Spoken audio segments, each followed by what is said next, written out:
আসন্ন ত্রয়োদশ জাতীয় সংসদ নির্বাচনে ঢাকা ৮ আসনের স্বতন্ত্র প্রার্থী ও ইনকিলাব মঞ্চের মুখপাত্র শরীফ ওসমান হাদীকে গুলি করেছে দুর্বৃত্তরা। শুক্রবার ১২ ডিসেম্বর দুপুরের দিকে এ ঘটনা ঘটে। গুলিবিদ্ধ অবস্থায় তাকে ঢাকা মেডিকেল কলেজ হাসপাতালের জরুরি বিভাগে নেওয়া হয়। হাদীর বাম কানের নিচে গুলি লেগেছে বলে জানা গেছে।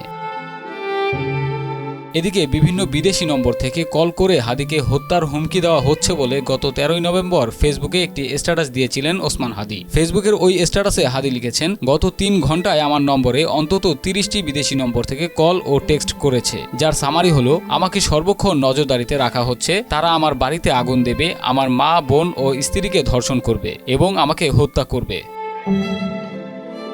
এদিকে হাদীর গুলিবিদ্ধ হওয়ার পর ফেসবুকে একটি স্ট্যাটাস দিয়ে চাঞ্চল্যকর তথ্য শেয়ার করেছেন আল জাজিরার সাংবাদিক জুলকার নাইন শায়ের। তিনি লিখেছেন, পার্শ্ববর্তী রাষ্ট্রের গোয়েন্দা সংস্থা গত কয়েক মাসে অন্তত ৮০ জন সুব্রত বাইনের মতো আততায়ীকে দেশের বিভিন্ন পয়েন্ট দিয়ে অনুপ্রবেশ করিয়েছে। আন্ডারওয়ার্ল্ড, কুষ্টিয়া, মেহেরপুর অঞ্চলের চরমপন্থী গ্রুপ এক হয়ে নির্বাচনকে সামনে রেখে বিভিন্ন প্রার্থী ও কেন্দ্রীয় নেতা, এলাকার জনপ্রিয় ব্যক্তিত্বদের টার্গেট করে হত্যা ও সহিংসতার ঘটনা ঘটানোর পরিকল্পনা চূড়ান্ত করেছে।